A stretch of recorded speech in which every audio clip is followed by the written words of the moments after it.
WFDF Farmington Hills, Detroit, 910 AM Superstation, a division of Adele Media.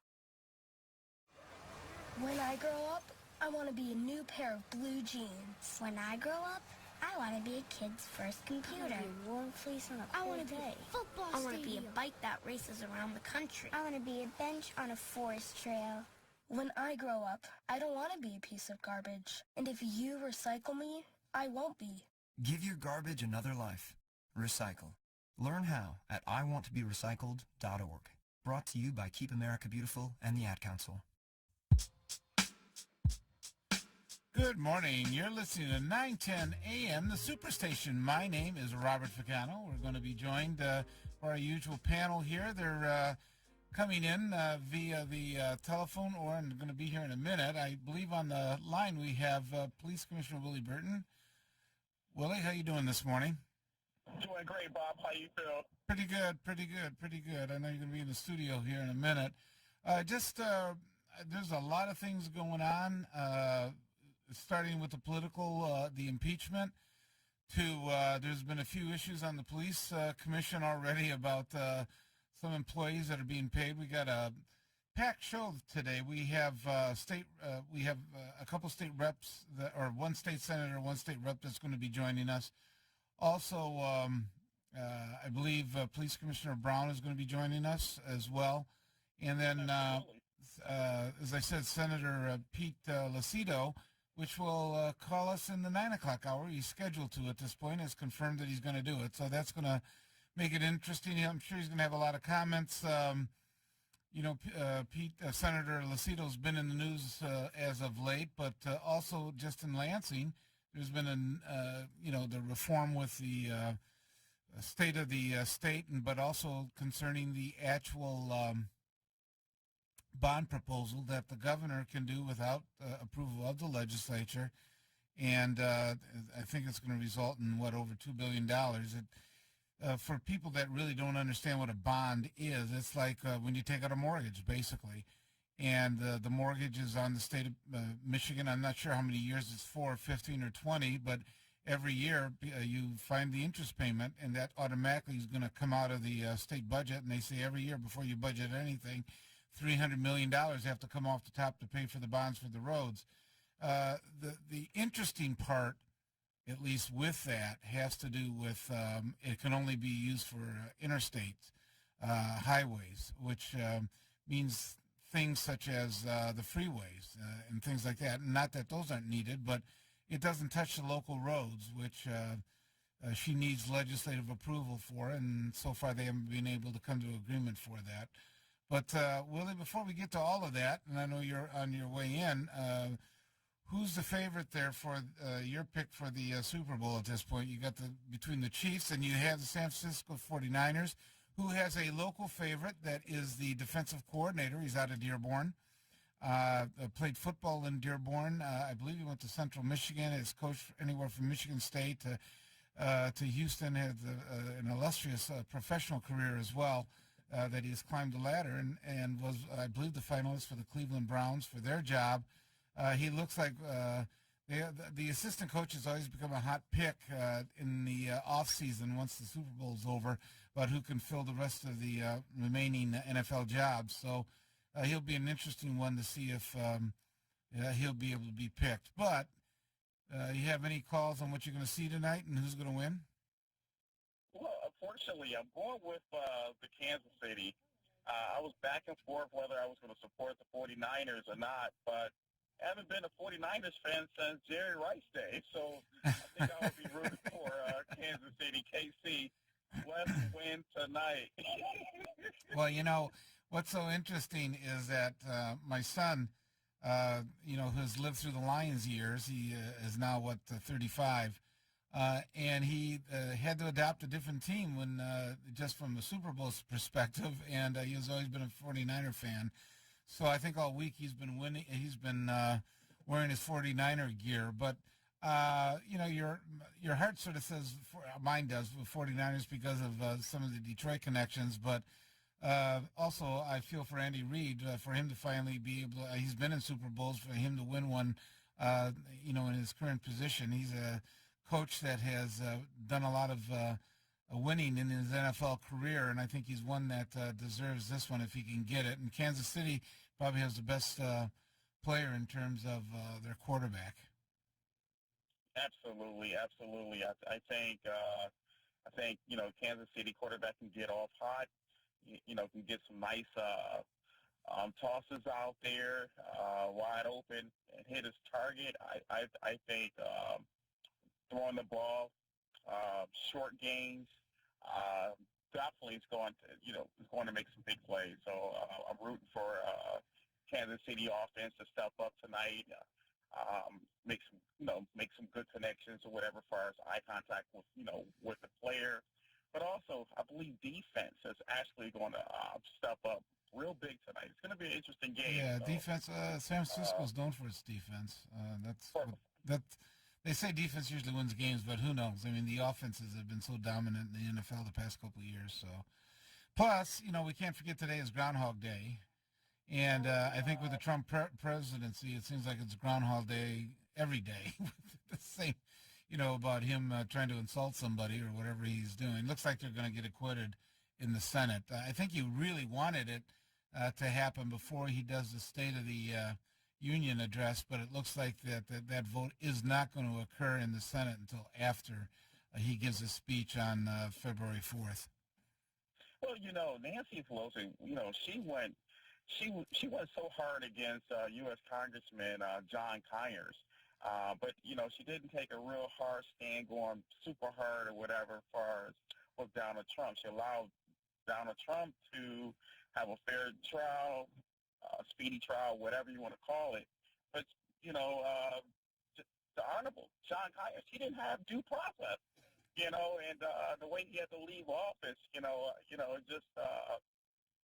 Well, that's been one of the complaints that has evolved up about, and we know that there is a lot of abuse and monogamy and things like that occurring with women that, get abused and things like that. But one of the things that sometimes got washed over was the due process. If there's an accusation, does the accusation get to be investigated, and is there a fair hearing in investigating it? And sometimes there's a lot of people say that it built up so much momentum right away, like Senator Franklin from Minnesota. As soon as there was these allegations that came up, right away there were other senators pushing that he should be tossed out. And Nancy Pelosi, I think at first had pause about Congressman Conyers, but then it looked like there was an avalanche within her own caucus, and I think she sort of succumbed to it and really didn't give him any kind of hearing. They actually have a committee set up to give you a hearing on these type of allegations, and it never really occurred. Yeah, this is well, the due process, it has to be fair on both sides of the act. So, here it is. You had Honorable John Conyers, who served his district for 50-some years, and all of a sudden he was not entitled to a due process. But here it is. She's dragging her feet when it comes to Donald Trump. Well, some people say that they rushed it through, but I think the timing of it was the thing that made it difficult. The timing made it real difficult for them to, they're jamming it now. The Iowa caucuses are here. It's such a situation that the oxygen's out of the room because they're talking about impeachment. You want your Democratic candidates to be able to express their policies and where they're coming from, and instead, so much of the media is being dominated by the impeachment. If they were going to impeach him, they should have started a long time ago, really, to do it. Talking about the Iowa caucus, you're going to get some surprises there. Right now, it looks like Bernie Sanders will not win Iowa. He will or will not, you think? You think he will? I think, I'm optimistic for Bernie, but right now, what my intelligence is telling me, Bernie will not win Iowa. They got that odd rule in Iowa. It's a caucus state.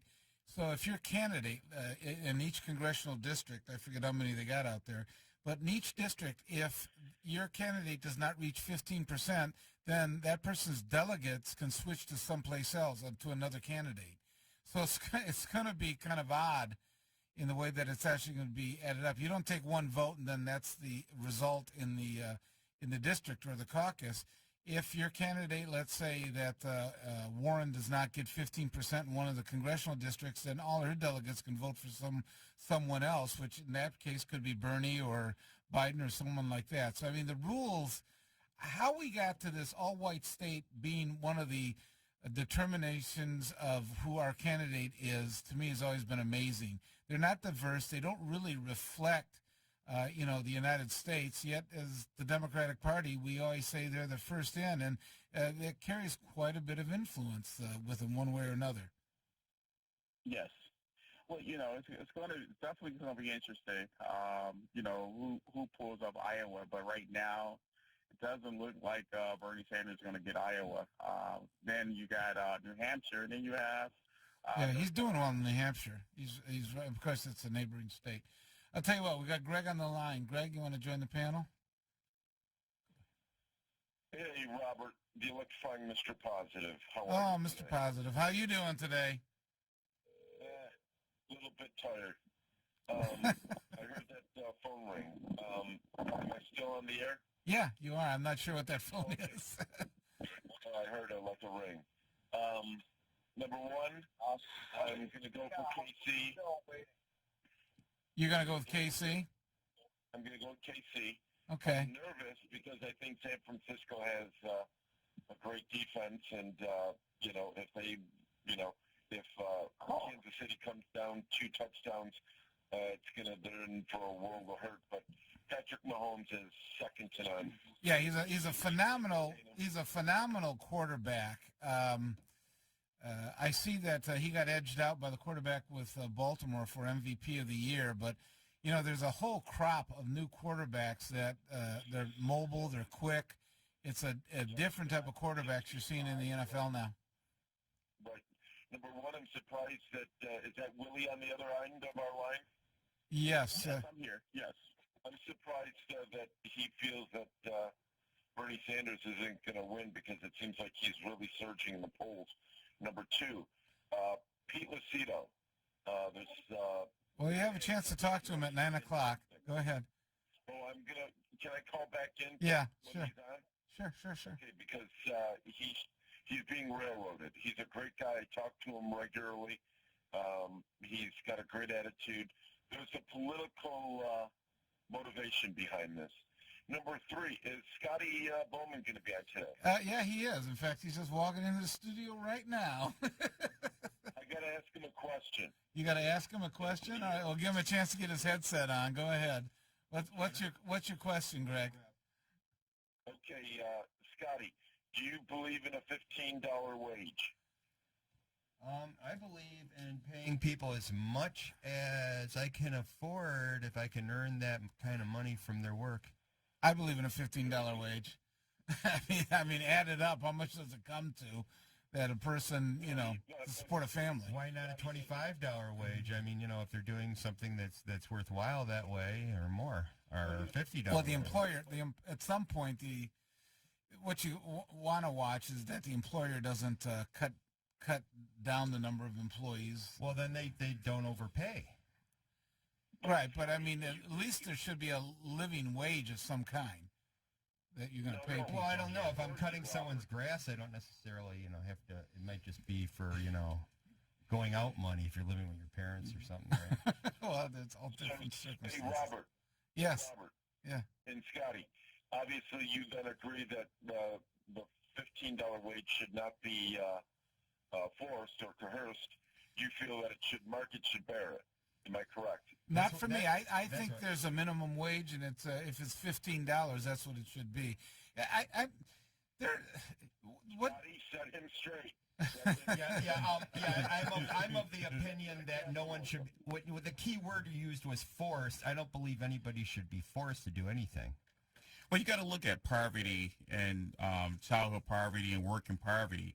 You got families out here working 2 jobs and still can't put enough food on the tables for their families. I mean, we got police officers here in the city of Detroit that making $40,000 a year But if they have a family of 4, they subject for food assistance. So $15 an hour, yes, we got to raise the and minimum a lot wage. of people, here's the difference, Greg. Do it that way. Well, but Greg, here's the difference. There's a lot of industries that have unions represent them or represent the workers. They're able to go in and negotiate. If I don't have a union, I'm by myself, and I'm basically at the mercy of the employer. If I don't have a union, then it's at will. I don't know. In your occupation, what do you do, Greg?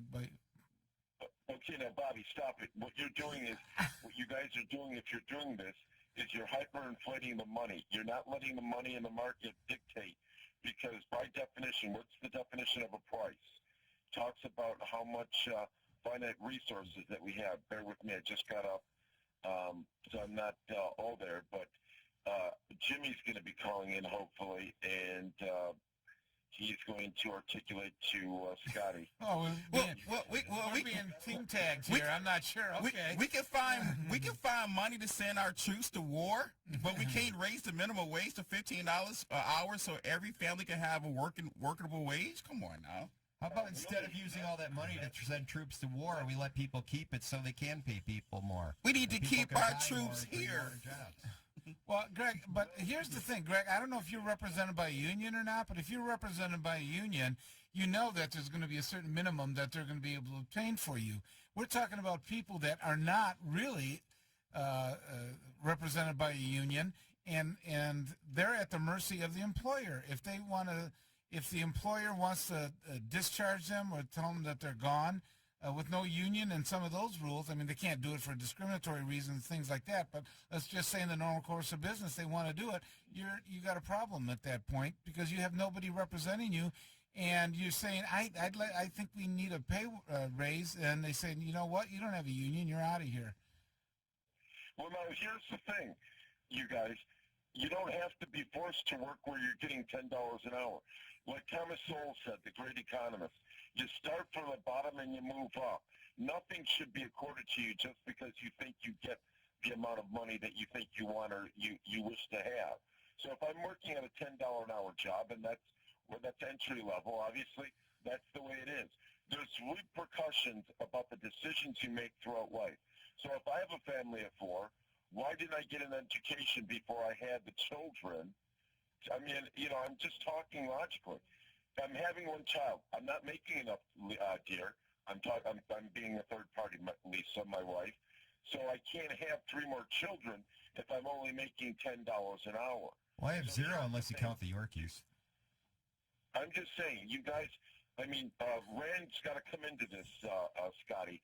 So stay true to being a libertarian. A lot of people would text me and go, Scotty's not a libertarian, he's a libertarian. And I'm just saying, no, Scotty's a libertarian. He believes in Burke and Rand and the founding of the Libertarian Party, I forget who it is, David Nolan. Austrian economics. Ludwig von Mises. So, who is it? Well, no, Austrian economics is Ludwig von Mises, which far predates the founding of the Libertarian Party, which one of the main people there would have been David Nolan. Right. So who is the founder of libertarianism? Of libertarianism.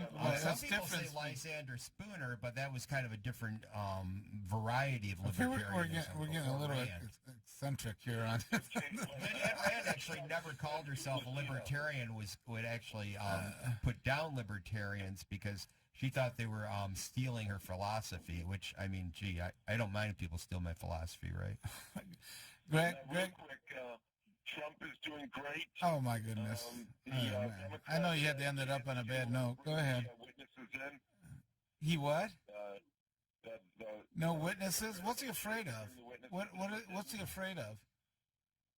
He's not afraid of anything. Yeah. If you listen to Ben apparently he's afraid of Biden because that's why he made that phone call to Ukraine.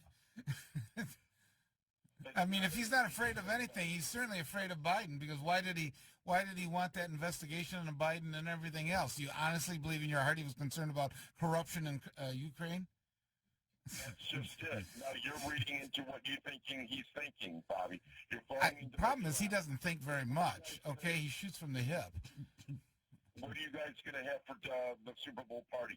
You're going to have chicken wings, what? Pizzas, what? Whenever we talk sense about Trump, you switch over. I'm not sure what we're having. I haven't figured it out yet. I know I had to bring some of the snacks. That's all I know. I hear you guys. Hey, I'll be calling in around 9, so make sure Lucido, tell Mr. Positive is supporting him, a lot of people, and tell him to get on the Frank Beckman show. Okay. Now we can't advertise other people here.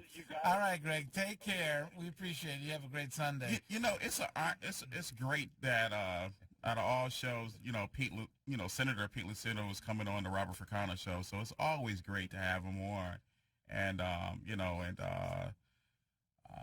guess we got another caller. Well, you know what? Maxine's running the board here. We got to go to break. JJ, hold on. We're going to be back with you right after the break.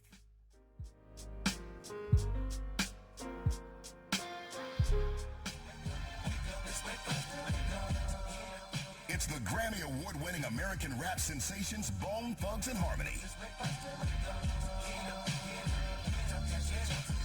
Bringing their unmistakable fast-paced style and signature effortless harmony to Motor City Casino's soundboard. Thursday, February 6th. Get them bones moving to Ticketmaster.com.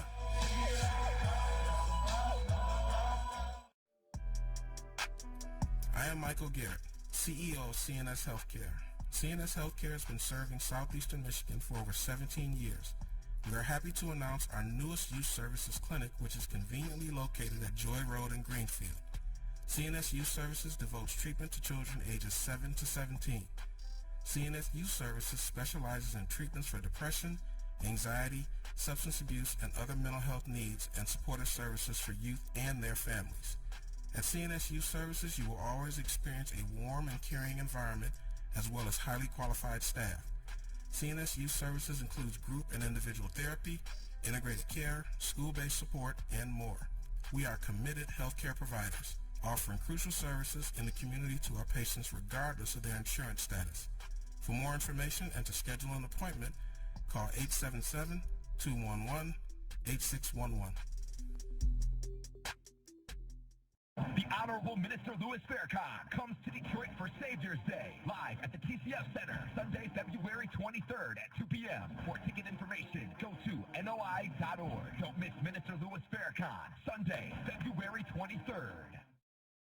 The day you lose your strength is the day you lose your independence.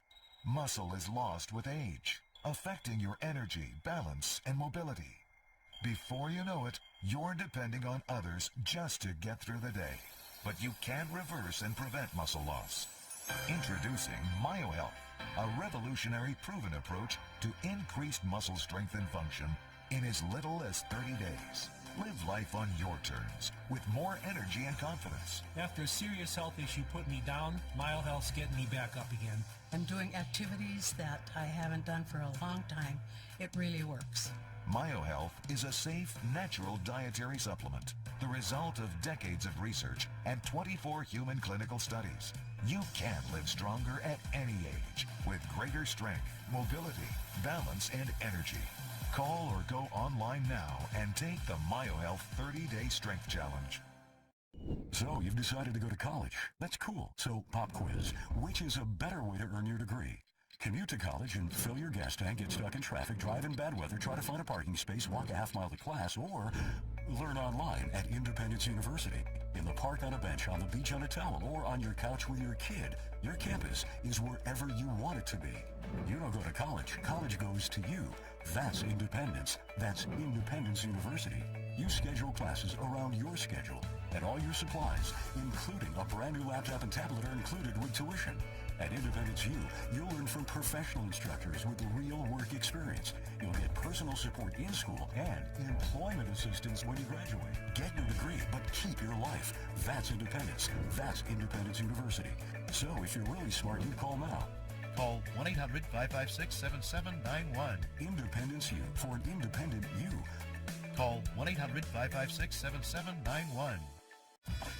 Stay up to date with current events and breaking news on our Facebook page. Search and like 910 AM Superstation on Facebook, and you'll see everything new, everything exciting, and all things Detroit. 910 AM Superstation News on Facebook Live right now.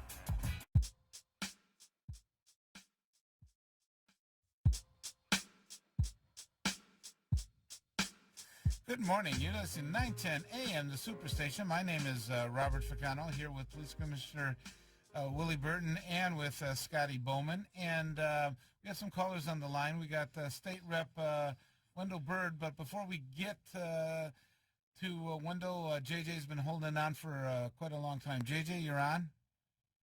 Hey, good morning, guys. Good morning. A couple of things real quick. That $15 an hour, I was just thinking about that. You know, in a rural area where you could buy a house for $50,000 versus like in the city of Chicago where houses are $500,000, you know, $15 an hour. I don't think people would want to stay in the city, so you wouldn't have, you know what I mean? People would be flocking to the rural areas where the cost of living is cheaper. And Well, I mean, you can compare the cost of living in the Detroit area versus New York or Chicago. I mean, everything is relative. I mean, try to buy a house in San Francisco, you know. I mean, none of us can afford that. In Chicago, a lot of places, you know, like Jimmy John's and McDonald's, they pay $13, $14, $15 an hour. Walmart and some of them have actually been what they call jawboned up. It sounds like that. Originally, I think it was even Bernie Sanders that went after Walmart and after Amazon and some of them, and they started to raise. But also, there's a shortage of workers, so they just started to pay more to make sure they attracted workers and locked them in. If they could do it. Have a point right there. Have anybody been to Walmart lately? Go to Walmart, you walk down the aisle, you're trying to find what it is you came to look for. You may be surprised. You may not find it. May not find a. You're saying it's a mess? It's a mess. You may not find a representative who can show you, direct you. But they do have a greeter. Yeah. Go ahead, JJ. What? Yeah, I want your opinion on this. Give you a scenario. Let's say I'm the president, Roberto Aspetta. You're Mick Mulvaney. Okay, and Scotty, you are John Bolton. And I say, and we're sitting in a room together, and I say, hey, I can take a couple grand. Hey, guys, hey, Bobby, we could go down to, because you Mick Mulvaney, we could go down south, pick up a kilo of the heroin, come back, cut it up, and make $50,000. And Scotty says, he's John Bolton, I don't want to be part of that drug deal. Okay, that's, you know, against the law. So me and you, Robert, decide not to do that. Was there a crime committed? No, I mean, technically, if you didn't actually do any of the actions, to think a crime is not technically a crime. It depends if you're conspiring to do it and then something breaks it up. Well, was he conspiring to do it if he was planning it with you and then I'm the person who changed your minds? Well, if you never executed it, I mean, you're getting into a real philosophical discussion here. I know you're trying to compare it to Trump, but the problem is Trump did do it. I mean, Trump went and said, "Look, I want you to investigate Biden, and we're going to hold back the money until you do it." And then it was exposed, and all of a sudden they raced to allocate the money to the Ukraine. He actually did. If you listen to the transcript, he actually did do that. I know they're arguing whether it's an impeachable offense or not, but he was asking a foreign government to, in essence, do something that will help him with his reelection. But you know what? Corruption of the Bidens. Here, let me bring back some childhood memories, man. My shoe, Roberto, come dici tu. Okay, you're speaking Italian. What you're saying is, what do I have to say about what now? Well, whatever you say. Sure, whatever you say, man. I believe, hey, you remember this one? I know you got this one all the time, man. Sta di guarda, as they know. Okay. JJ, we do have an English show, so. Yeah, what I was going to say about when you're bringing up this thing about whether or not it was a crime, whether or not it was a crime in a way is irrelevant because they didn't in the articles of impeachment, and I read them over a few times to make sure I was right about this. It's only 9 pages, double-spaced and numbered and stuff. They don't enumerate what statute was violated. And so whether or not the description describes a crime, and it looks like it does, they're not saying what the crime was. And without an actual, in other words, it's like going to trial without having charges, and then having the jury decide if you're guilty of something without knowing what that something is that you're supposed to say you're not guilty of. Well, I think it was pretty clear that it was a quid pro quo, and I know nobody likes that term. It's a Latin legal term, but he says I'm going to do this in exchange for the favor. I mean, that's basically what he was doing. What statutes does that violate? Well, what he's doing is that Congress passes the allocation for the foreign aid. They give it to the executive branch to execute, in other words, to carry out. He goes to the foreign leader, who is an ally of the United States, and says, I'm not giving you the money until you do me this favor, this personal favor. The personal favor was investigating the Bidens. I mean, that's what he was asking him to do. And so, in essence, he's doing it to advance himself. What was he advancing for the United States of America when he was asking the president of Ukraine to do this investigation? Was he doing it for himself, or was he doing it anything that was going to be in the interest of the United States? Well, and again, what I'd fall back on is what you're describing probably violates the law, but why don't they indicate what law it's violating? Well, because, what you mean, the particular statute? Yeah, I mean, a lot of times because impeachment is a political process. It is not a court of law. People aren't charged with a specific statute and say you're charged with this crime because the statute says this is what you can do or not do in terms of that. Impeachment has always been a political process. The process is, but in the Constitution it says high crimes, misdemeanors, and I think maybe other offenses, but offenses still imply something criminal. It implies whether or not the process is really political, which it is, because it's the legislature. Yeah, obviously it's brought on by the House and tried by the Senate. That's part of this. But what it actually says the impeachment has to be for, it does have to be something criminal. Well, I don't know if it's criminal. It has to be an inappropriate act. Does that rise to criminality? It doesn't say inappropriate. Well, I mean, but what's implied in it? I mean, it's sort of like here's what it's like. It's sort of like what the Supreme Court Justice said about pornography. He says, I really can't describe it, but I'll tell you what, I know it when I see it. Okay, what Trump did was obviously saying, do me a personal favor and you'll get the aid. And then when, his hand got caught in the cookie jar, he said, oh, no, we're giving the aid, we're giving the aid, we're giving the aid. And I think that quote you gave me makes my point exactly, because that's really a reducto ad absurdum. When a judge says that, what he's really saying is, well, obviously this is a ridiculous law because I can't define it. I can just kind of, play it by ear. That was just something that wasn't a case. It wasn't a case on pornography.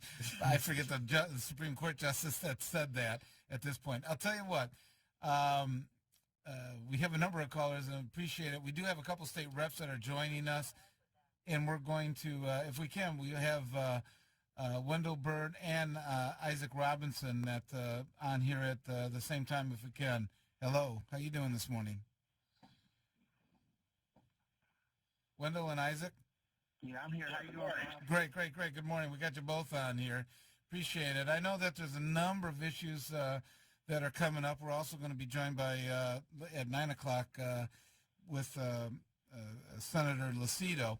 But just some overall impressions of the state and the bonding and what's going on here in the terms of Lansing. And there still seems to be, I mean, everybody says it a little softer, but there still seems to be a gap between what the governor is trying to do and what the legislature is permitting her to do.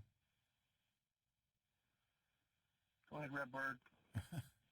I think it's a little unreadiness there, but I think they're beginning to come to some type of common ground.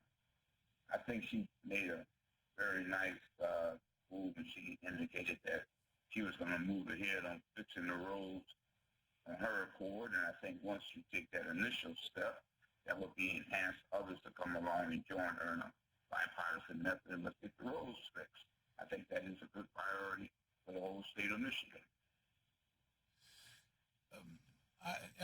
Isaac or State Rep Robinson, one of the issues that has come up is that is bonding, but bonding affects the interstates. It affects the state roads that are the freeways and things like that that are interstate, and not the local roads. And it seems like most of the bad roads, for lack of a better term, are the local roads, and the local municipalities and counties, really need the money.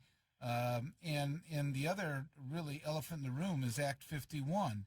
Outstate gets a tremendous advantage of the way the money is distributed on the taxes that are collected at the present time, and a lot of it goes outstate versus by population and by road use in southeastern Michigan. Yeah, I'm still evaluating this bond proposal. $760 million goes to Oakland County, yet Wayne County is the biggest county. And, when you look at the map, you're going to get some criticism from the Upper Peninsula because there's only like a couple tiny roads that'll be redone under the bond proposal. We have terrible roads over here by I-75 in Davis, and so I want to get into an analysis on how this really affects Detroiters. So I'm optimistic, but, we have to do a little bit more evaluation about it. I think she just knows that Detroiters are going to vote for her rather than a Republican or a Libertarian or any other minor party, no matter what. Well, there's turnout. Donald Trump became president because states like Wisconsin, Pennsylvania, and Michigan didn't turn out. So, nothing's for sure anymore. Representative Robertson, it's good to have you on the call, and also Representative Wendell Byrd. Question for Representative Robinson. What's going on right now when it comes to the city of Detroit? I believe is approved, or of Lansing, I believe, approved for this environmental waste facility. Yeah, it seems like that, if you have some green news on a suburban freeway, they're going to bring in the military and go after people. You have PFAS sites across the state. It's. Well, Isaac, why don't you explain what that is? I think a lot of people are not really aware. They've started to see it more in the news, but they're not really aware what that is. Well, the day after the State of the State, EGLE, which is the Environmental Department agency in Lansing, approved an expansion of a hazardous waste storage facility on the east side near Hamtramck. And what's so alarming about it is that for 5 years, Wayne County Executive Warren Evans, Eric Sabri, the community mayor of Hamtramck, my mother, and communities have opposed this. This facility is 3 blocks from the Yemeni American community, which is some of the most dense blocks in Michigan. It's a humongous plant that they're trying to build. Nowhere in America would U.S. Ecology even consider building such a large waste facility. And what's scary about it is this company has a history of violations. What they do is they take the toxic waste, they clean it, take out and they release the residue into our water system, and then take the solid parts of it out to landfills out in places like Van Buren Township. And, so what the issue is, by building this humongous facility, we are inviting toxic waste from other states. We are allowing this company to have a greater capacity, and that means that we're becoming the dumping ground for the nation's worst-known chemicals. And this also is tied to radioactive waste. In December 2018, Governor Snyder signed 2 Senate bills that allow Senate Bills 1195 and 1196, which allows for a greater amount of radioactive fracking waste to be dumped here. And so we have to reverse this movement of becoming the dumping ground for other states. And the governor has done a lot of good stuff, a lot of these little committees and, proclamations. But when it comes to things that are affecting black people in a majority black city, her administration has just, they look at me like deer in the headlights. I meet with them, we try to brainstorm how we can fight this, and they're fighting for the company. So it's Isaac, what's the name of the company? So U.S. Ecology is a company that specializes in handling dangerous waste, and they serve an important purpose. But at what point, how much are we supposed to handle of other states? Well, I understand that the landfills, there are a number of contracts with other states that use our landfills, that Ohio is one of them, that they just simply bring their garbage over here, or they bring, a lot of, well, not primarily garbage, but a lot of other waste over here as well. Yep, and we need to really zero into this radioactive tenorm, which is a byproduct of fracking. So states are sending that here that they won't even store in their own state. And this was a law that was passed with some bipartisan support. It was terrible. I and others have protested last December.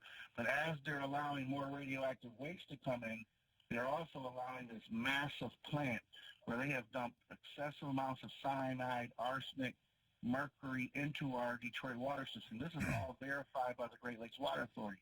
But where do we go from here? So I have a number of bills. I'm working with my Detroit colleague. We're going to meet with the governor and continue and try to be positive about it. But we have to reverse this trend of Detroit being the dumping ground and Wayne County being the dumping ground for other people. I agree with you 110%, Representative Robinson. One of the things that I've raised before, for at least a couple of years is how do the police these companies when they have this type of waste on our roads, on the roads, on the highways, or coming down our main streets. I mean, how do you keep the citizens safe? I mean, I guess one of the questions is when they live near these facilities. Yeah, the ooze comes out, and it seems like everybody was caught by surprise that those things were even contained in the barrels. So you wonder the environmental, regulation, how much of the inspections and things, first of all, is there enough staff to do it? But is there a consistent plan by Eagle to inspect these things, or they wait for something to happen and then everybody sort of rushes to try to mitigate it? How do you police these hazardous chemicals? That's on the roads in our community. But aren't this supposed to be the Georgia site over where Burroughs Middle School used to be?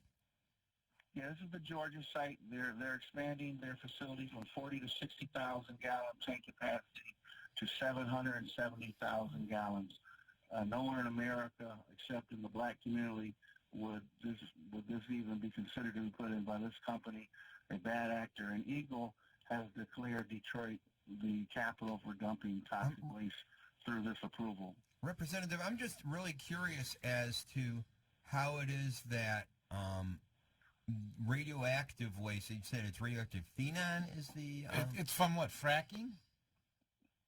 What is the element that you named again that's in it? It's called tenorm. Tenorm? I've never heard of that element. Technologically enhanced natural... Let me see, I can pull it up real quick.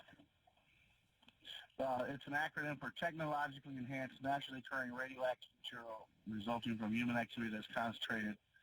It's from the fracking process. Okay. Well, because I'm wondering, radioactive isotopes require a nuclear reaction to form. And so are these in other words, is that a blanket term for any isotopes that happen to be deep under the ground that are pushed upward through the process? Is that what it's from? This is the type of problem that I have is the governor doesn't have anybody, to me, on their staff willing to share and use the scientific knowledge to protect us on this topic, and so that's. Well, I'd be willing to do that. You just put the information for me. Well, Representative Robinson, man, we definitely appreciate the great work you're doing, and also the great work Representative Wendell Byrd is doing up in Lansing as well, man. I know both of you guys are on the battlefield. We see you often, Representative Robinson, town hall meetings and out in the community, man. And number one is I love how you educate the community about this facility, man. And I know just recently, you're going to have to pay Willie for this political ad here pretty soon. A lot of you all there was a lot of protesting going on just recently, and I know you've been very vocal on this whole environmental piece, man, and I appreciate you because this is. I want to make one point, Bob. Yeah. That if you're a lobbyist and you have money, you're going to have influence with this administration. As a state rep that represents Detroit, when I don't know who in her staff is the point person that cares about social justice, but I when I meet with the governor, geez, I'm blanking on her name, but she was on Wayne State, and now she's the Detroit. So, yeah, Kim Trent. I haven't talked to Kim Trent yet. Okay. She hasn't met with the Detroit caucus. I guess I was happy to hear that she was there, but how is she advising? So it's interesting. I'm optimistic. When I meet with Whitmer, I believe she's sincere and she cares, but then she passes it off to some people, and it's I don't know who's running it. The lobbyists, I imagine. And so I don't have the lobbyist token. I just represent Detroit. That doesn't mean a damn thing in Lansing. That's why we got. Well, we have some callers here, if you guys don't mind. Let's go to Colleen. Colleen, you're on with our state reps. Hey, good morning. Thank Good you morning. for taking my call. Sure. How are you? Great. How about you, Colleen? I am wonderful. It's interesting that when the Republicans had the majority in the House and the Senate from 2014 through 2018, they never investigated Joe Biden and his son. Only when Joe Biden decided to, throw his hat in the race. So I'm wondering why they never investigated him prior to that. And the fact that 61 senators refused to call witnesses and no documents, no trial, no... Yeah, Colleen, I know that centers a lot on the impeachment, and obviously they're going to vote on it on Wednesday. There is documentation that in the Obama administration they did give some red flags to the vice president, saying that they were not comfortable with his son sitting on that board. Didn't say anything was illegal, but they did send some communications to him out of the White House saying that they were uncomfortable that they saw that was happening. Another one that has not come to light yet very much is that he did the same thing with a Chinese company. So I don't know all the facts about it. So far, all the investigations showing that there's nothing illegal that has gone on. But like a lot of things in politics, if it doesn't look great, that's what people think about it a lot of times. Not whether it's legal or not, but how does it look? In other words, passing a smell test. But people no longer vote for candidates they like or are excited about. They vote for candidates they hate. Because there was a poll in 2016 presidential election that showed that 53% of the first-time supporters, they were motivated by dislike of Hillary. Only 24% said that they were motivated by support for 45. Yeah, well, in other words, have we become more polarized and tribal in what we do? Yes, we have. And do I think Donald Trump has been the instigator of a lot of that? Yes, I do. I think that he tapped into something with a lot of unrest, but at the same time, he wanted to continue on, and he just wanted to polarize the country. I mean, he's good or bad, and I think it's bad. He's done a masterful job that everybody now, the Democrats, I think, is motivated to get him out of office as to any of the policies that any of the candidates are running on. People just want to vote for somebody that's going to knock him off, basically. He succeed in overthrowing corporate power. Yeah. Well, I'll tell you what, you're breaking up on here, Colleen. We appreciate it, and we're gonna have to switch off to another caller here. But you're breaking up. We appreciate it. You have a great Sunday. I got a question before we go to the next caller, if you don't Sure, mind, go Bob. ahead. I got a couple questions for Representative Wendell Byrd. Representative Wendell Byrd, man, I definitely appreciate the work you're doing up in Lansing as well, along with Representative Isaac Robinson. I know that you represent the 3rd District. I know you've been fighting on the front lines for fighting for jobs, for working families. Any updates you'd like to share this morning about some of the great work that you're doing, or some of the great work that you accomplish? Well, I introduced a bill that passed and became law that allowed the treasurers or either the assessors, whoever handled the tax foreclosures for the counties, where they can drop the interest rate from 18% down to 6% and extend the payment plan to the property owners to prevent additional foreclosures. That bill is passed and it's law now. But we also have a bill pending in the Senate Finance Committee. We took our testimony on it last week, and we think that it has an opportunity to become law. What that bill would do, it would allow the different treasurers the ability that if a person is in a certain income level, low income level, that they can waive the delinquent taxes going back as far as 3 years and make them not liable to pay the tax going forward. What it does is that it eliminates the penalties and all the interest, and instead of the tax you owe, hypothetically, say you owe $3,000 in delinquent taxes going 3 years back, they take 10% of the assessed valuation of the property, and say if you got a $10,000 house, just to use the figures, you would only have to pay $1,000, and they would give you a 3-year period where you would pay maybe $20 a month and pay back that delinquency, and that would bring you current. And so you create a grace period for them to be able to catch up and pay off the debt. It gives them an opportunity to pay off the back delinquency. As the law reads now, a treasurer can waive the current year property tax assessment if you're in a certain income bracket, but he's not allowed to go back and take care of those other prior 3 years. This will allow him to do that, which will give you a clean slate going forward. Okay. Which brings, since we have two Detroit reps on the line here, brings us to the $600 million of overassessment. A lot of people have said, because of the bankruptcy and this whole 3-year limitation, that is there a remedy that these people that have been overassessed can look for? There have been, and the unfortunate part is you've already had some of the foreclosures because it was overassessed. They couldn't meet the income tax or the property tax burden. They lost a home, and now you got new homeowners. I mean, how do you try to remedy this situation? And is there an answer to try to help people? Well, I say it was not proper to do that, but that happened back in 2010 through 2016, I believe.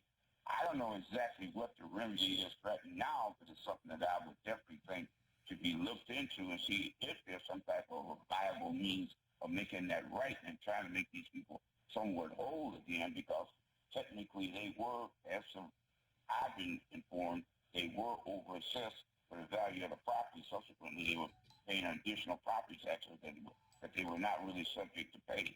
Now, exactly what it is, I don't know yet. I haven't had the opportunity to really look into it, and I haven't had the privy to really sit down and discuss that with someone who's deeply involved in that. Because right now, my attention has been primarily on trying to get this bill through the Senate, to the governor itself, and hopefully get a signature where we can get us relief to the people who are possibly going into foreclosure sometime, I believe, in March. And if we can get this bill done, we can prevent that, and we can probably save quite a few homes in the Detroit area, Wayne County area. Plus, it would give every treasurer over the state the opportunity to stop these foreclosures if they so choose. Because each treasurer has the option to either opt in or out of the program, and each local locality has the option to either opt in or out. There's nothing that's being forced on them. It's not taking away any local control. It's just giving them another tool in the toolbox to try to cut down the foreclosures.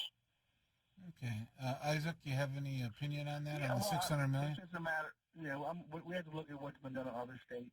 We have to look at the appeal process. Why is it so difficult for people to go through that process? A lot of people aren't even aware of a poverty exemption that exists in the statute or in the ordinance. Yeah, we've done a lot of education over the last several years, but still people don't know about it. But yeah, we could come up with a bill and say a person gets a voucher that they can use for the future. It's kind of that reparations conversation. You can't put the toothpaste back in the tube.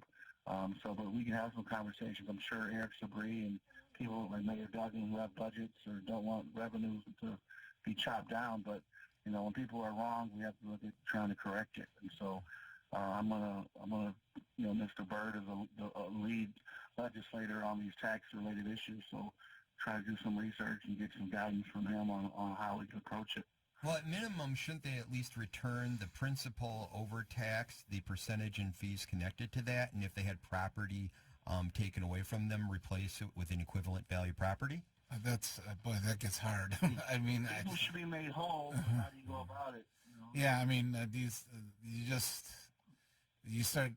What homes do you give them back? I mean, do you build a home? I mean, it gets difficult. There are a lot of when they dislocated black residents in Hamtramck, it's been over 50 years, and they're just now building the last houses. Yeah, we were part of Wayne County was part of that when I was exec. Representative Byrd, what would you like to tell your constituents right now in 30 seconds or less? What you want to tell them? Well, I think that we've made some progress in District 3 and in the whole city of Detroit. I mean, we're bringing back the downtown area, but I would like to see some more attention given to the neighborhoods, because this downtown is great, but you still need neighborhoods to support the downtown progress. Absolutely. Okay, absolutely. I agree with you. Before, Absolutely. I want to thank you for coming on. Real quick, who do you think is going to win Iowa tomorrow, both to Wendell and to Isaac? I have no idea. It's close. It can go either way. Kansas City? No, 49ers? Yeah. Biden keeps yelling at everybody, so Bernie will take it. and to challenge people on push-ups and get it together, though. And to Representative Robinson, what would you like to tell your constituents in 30 seconds or less? Both of you guys are doing a great job in the community. I just need your help on policy. We need good ideas. I mean, we don't have big staffs like Bob Ficano used to have. Like me and a computer and my staff member. And so, if you have passions on issues, let's push things forward. We have a great research team in Lansing, but definitely, let's get involved, whether it's environmental issues, fighting teen suicide, whatever you're passionate about it. Feel free to reach out to me and my colleagues in the Detroit Caucus. Okay, thanks. I want to thank both of you for coming on. I know we got to go to break, and so I want to thank both State Representative Wendell Byrd and Isaac Robinson for coming on today. And we're going to be getting to some of our other callers and our guests coming on. Move that expungement package. We need them. Okay. All right. We'll Thank you both for having me on. Okay. You take care. Thank you we'll both. We'll be right Thank back. you. You listen 910 AM the Superstation. I made a decision. This is Reverend Shopton, and on the last Keeping It Real with Reverend Al Shopton. Oh, I just don't count the votes. They're not there. When the vote, they just get I just answered you before, sir, that I know thousands of people that are in the rooms when the votes come in. Every candidate has people in the room. When I've run, I have people in the room. Everybody running is going to have people in the room when the count comes in. The question is making sure we get the right count. The count does not come from them counting ballots. The count comes through technology. This is not 1890. We're not having people at the courthouse standing in line or the schoolhouse and you see the ballot. The question is making sure you have the right voting companies, that they're not hacked or not in any way eliminated. You could have everybody in the world in the room. They will be in the room getting the wrong numbers. So keep it real daily with me, Al Shopton. The Honorable Minister Louis Farrakhan comes to Detroit for Savior's Day, live at the TCF Center, Sunday, February 23rd at 2 p.m. For ticket information, go to NOI.org. Don't miss Minister Louis Farrakhan, Sunday, February 23rd. Are you getting the most out of your Medicare plan? Are you sure? Many people with Medicare are eligible for plans that include extra benefits in addition to those found in original Medicare. Benefits like dental, vision, and prescription drug coverage. Call now to see if you're eligible to enroll. The consultation is free with no obligation to enroll. In addition to hospital and medical coverage, at no extra cost, you could also get coverage for prescription drugs, dental, hearing, vision, and more. In many areas, plans with benefits are available with $0 copays for many services, $0 monthly premiums, or $0 deductibles. That's hospital, medical, prescription drug, dental coverage, and more included in one plan with premiums that may be as low as $0 a month.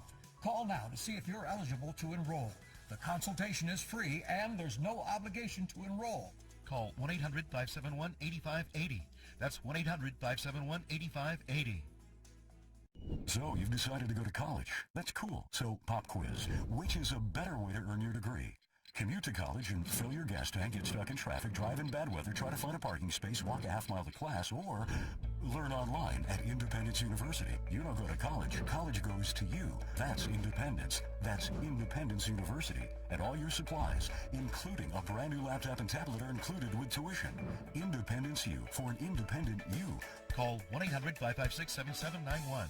Do you owe more than $10,000 to the IRS? If so, you may qualify for the IRS's Fresh Start program. The Fresh Start program is one of the biggest tax breaks the IRS has offered. Call Tax Group Center at 800-685-6150 to see if you qualify for the IRS's Fresh Start program. Their team of tax experts and attorneys will get you the best tax settlement possible. Call 800-685-6150 now to learn if you qualify for the IRS's Fresh Start program. Call Tax Group Center at 800-685-6150. 800-685-6150.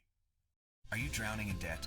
Struggling just to make minimum payments? It's not your fault. Serious debt can happen to anyone, but there is hope. Our debt-free program has helped thousands of good people, just like you, eliminate their credit card debt. Call us today, and we will dramatically reduce your credit card debt down to just a fraction of what you owe. The call is free. The consultation is free. Take control of your credit debt. Take control of your life again. Call now to see how our debt-free program can work for you. Call 800-872-5230. If you or a loved one underwent hernia surgery between 2010 and 2016 and then suffered serious complications, call right now. You may be entitled to financial compensation. Complications associated with FISO-mesh include chronic pain, infection, adhesions, mesh migration, reopening of the hernia, and other serious injuries. Call right now. Call 1-800-799-2091. Again, that's 1-800-799-2091.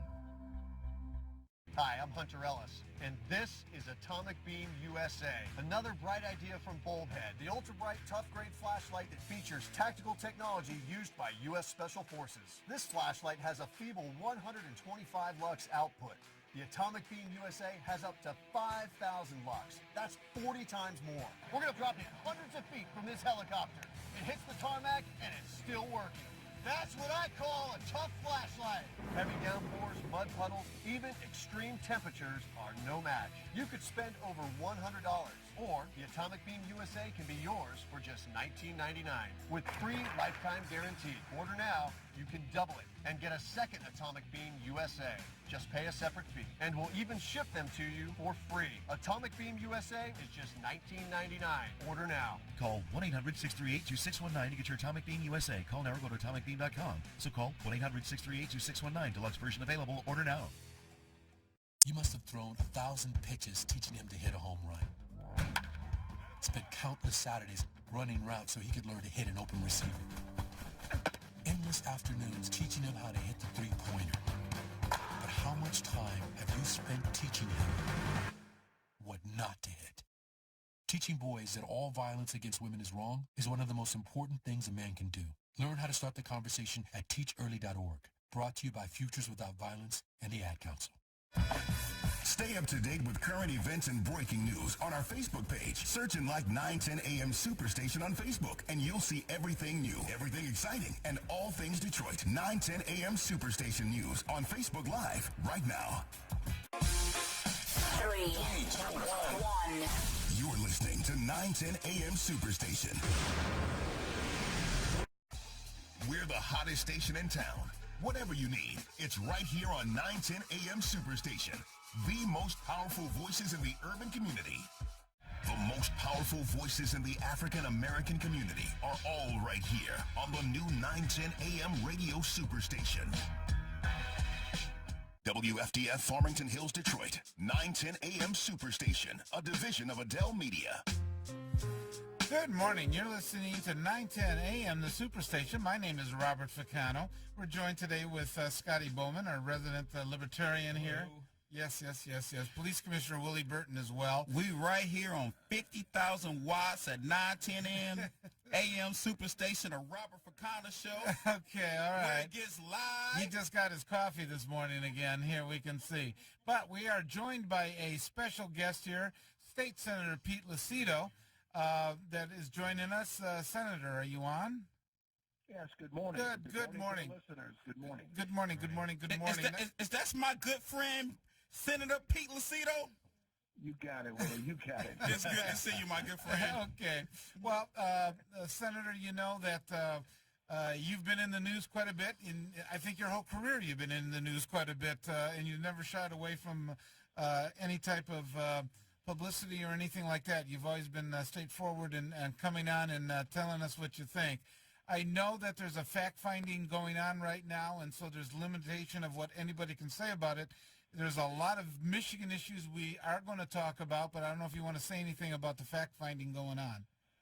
I do. I just want to let all listeners know, listen, as a former criminal defense lawyer and always preserving and protecting the rights of other individuals, you should have your day in court. It's called due process. You should have your day where you have your rights to invoke and be protected.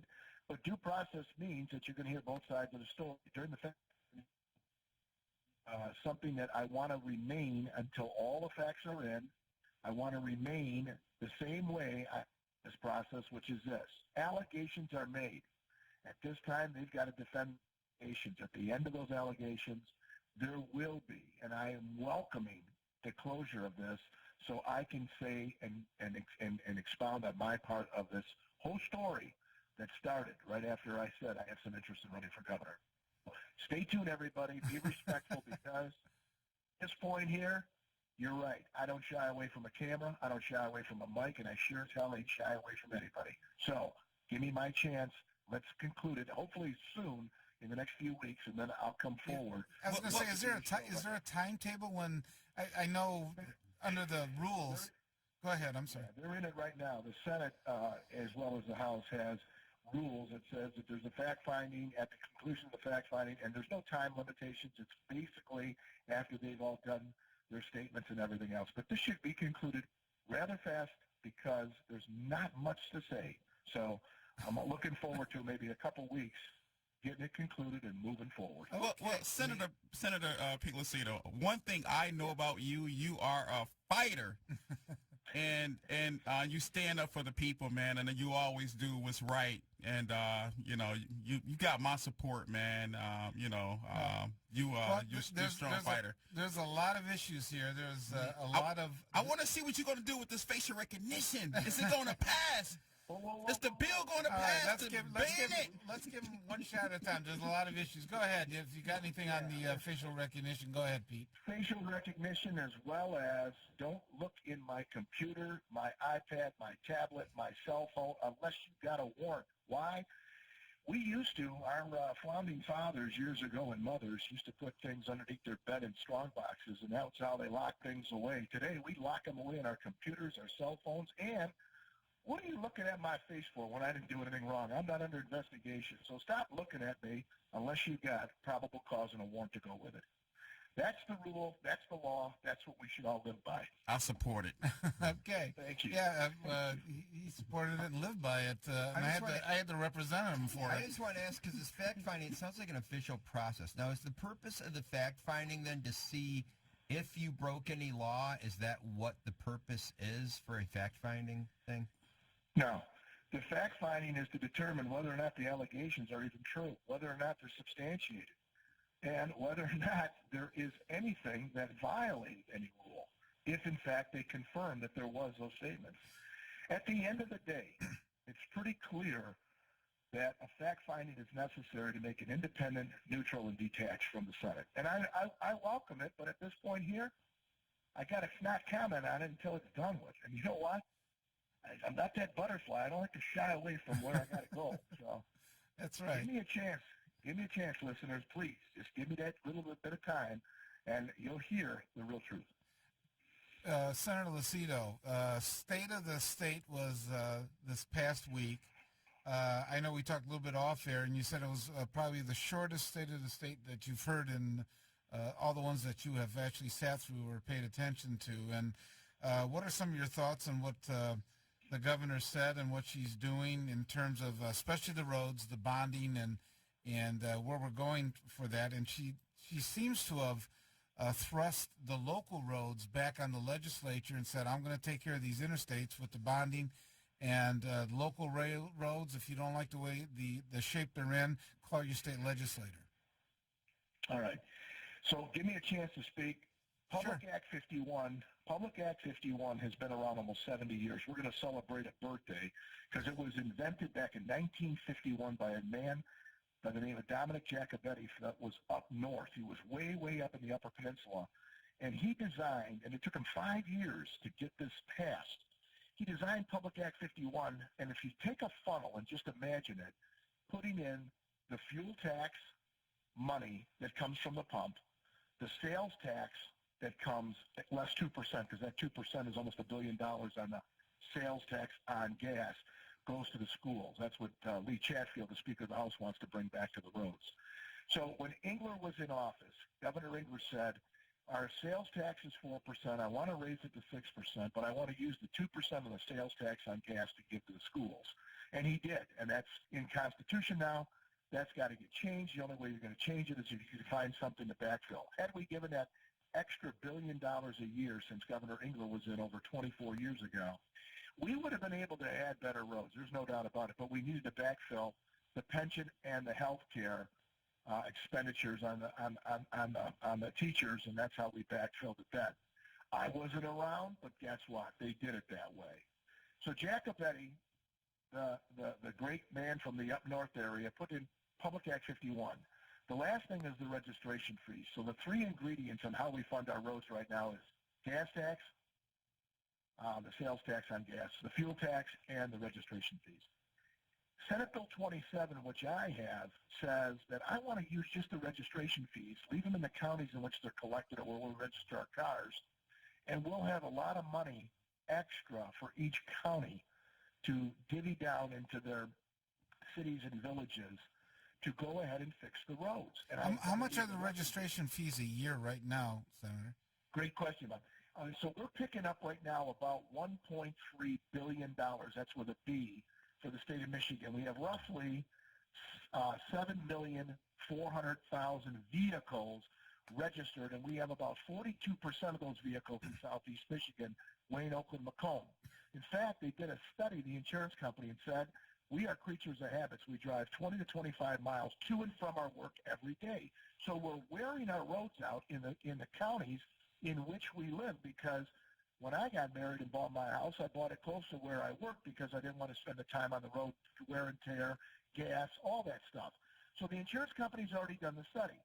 They said we're driving 20, 25 miles to and from our work. And here's the other thing.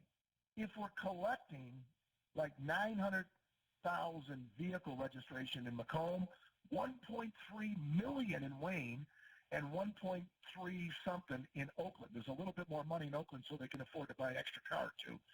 At the end of the day, we're making up almost 42% of the registration fees in the state. If you take Kent and you take Genesee, you're over 52% of the registration fees, which means if we put it on the ballot, we can get that money to go right to our counties.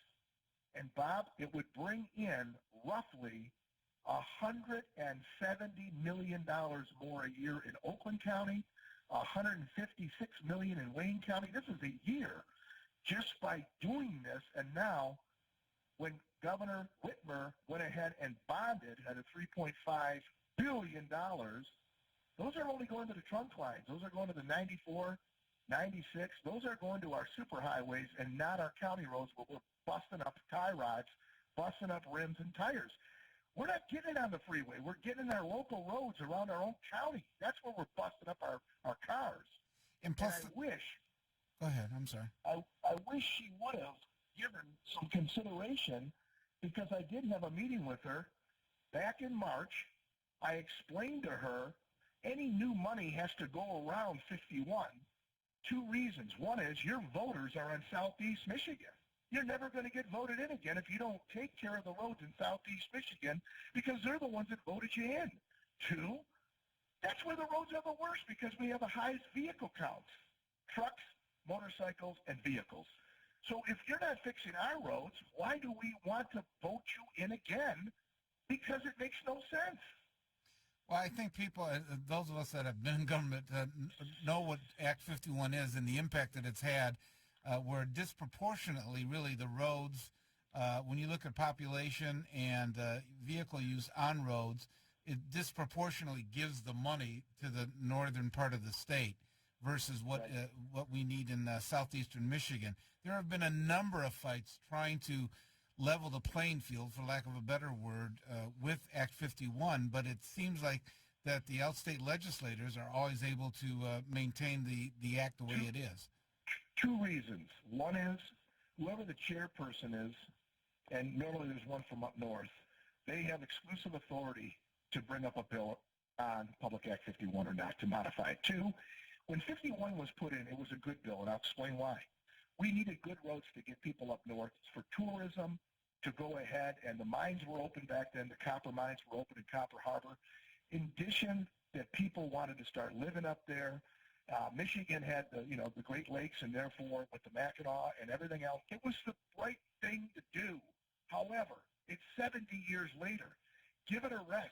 Change it, because we have now this, and the listeners got to be very keen on this. We have a battery-operated plant that just, they're going to cut the ribbon in Hamtramck and GM, and they're redoing it to do battery-operated cars or vehicles. Yeah. In addition, we have natural gas. Amazon is going all their trucks to natural gas, and the last thing is they also have the electric. Gas is unsustainable, everybody. When you go to the pump and the tax that comes from it, I will purposely, intentionally, and willfully buy a battery-operated vehicle so I'm not paying at the pump. The only way you can sustain it is on the registration fee, period. End of story. And you know what? This is what General Motors, Ford, and Chrysler are going to say. We're going to an alternative energy, or we're going to hybrid. Less and less gas will be used, therefore less and less money to fix the roads. Where do the registration fees go now, Senator? Registration fees go through Public Act 51 and bring in roughly about $1.3 billion with a B dollars to the state in regards to fixing our roads. Pete Lucido's plan, Senator Lucido's plan, is Senate Bill 27 to say, keep the dollars in the counties in which the vehicles are registered. That's where the people live. That's where they're doing most of their driving, and it's most equitable. Equitable means fair for the entire people of the state of Michigan. Have you been able to attract co-sponsors on that bill? Totally, and here's why. When you look at Wayne County, I went down and I saw Mayor Duggan.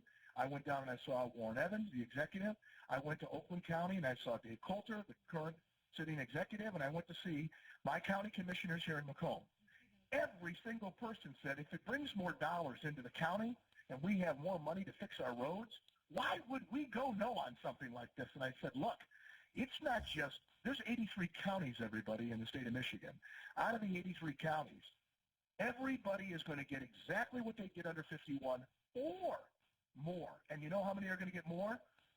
There's going to be 76 counties that are going to get more money. Why would their representative or their senator vote no on something like this?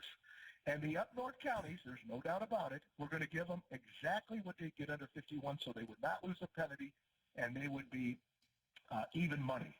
Because they're taking our gas and they're taking our fuel tax when we pump the heck out of the pump here in southeast Michigan to go up north and to travel back down. So what I want everybody to realize is we're using more fuel in southeast Michigan. We're using more fuel. We are generating more dollars to the general fund. Why shouldn't we have as good as roads as they do up north when we're making the biggest contribution?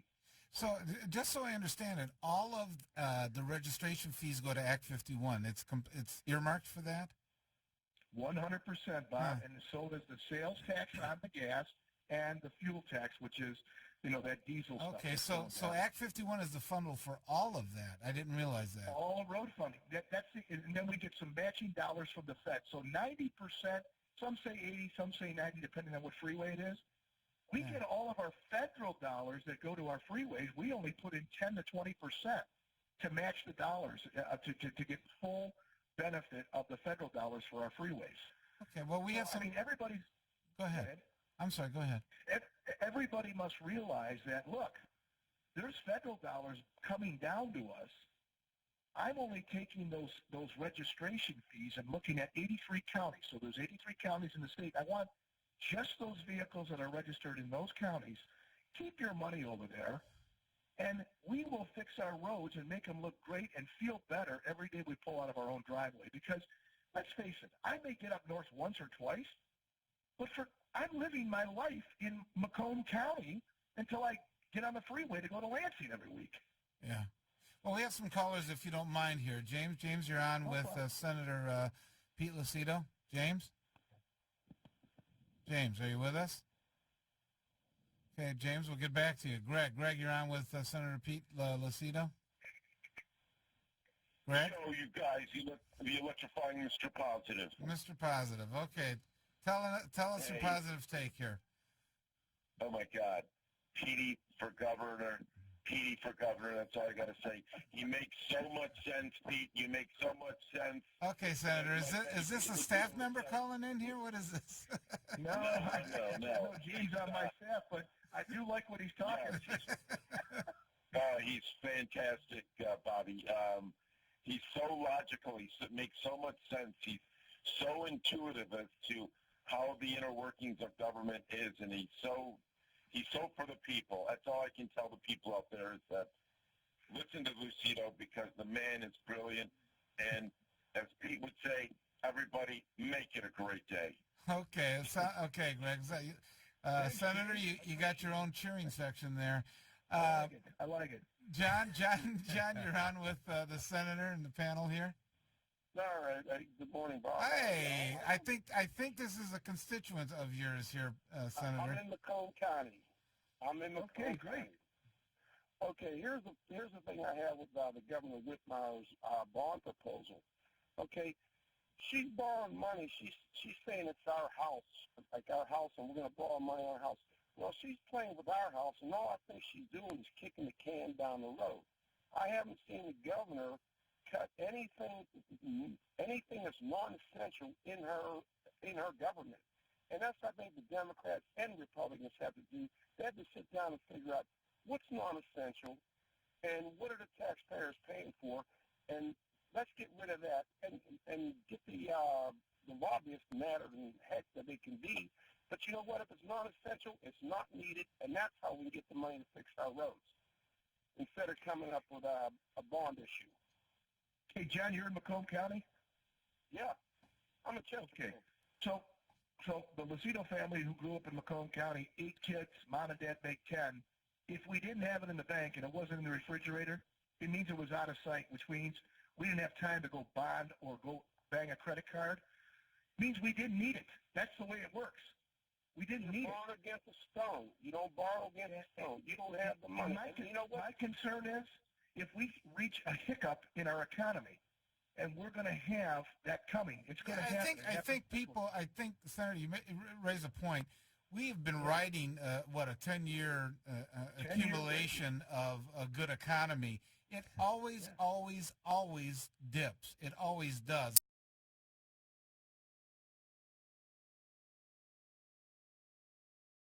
I mean, it's just, that's what capitalism does, unfortunately. It's been the worst in my lifetime. And you know what's going to be what's going to really get hit? Because Detroit will be right back into bankruptcy under Governor Whitmire. And you know what? And I don't disagree with you. I'm concerned about this.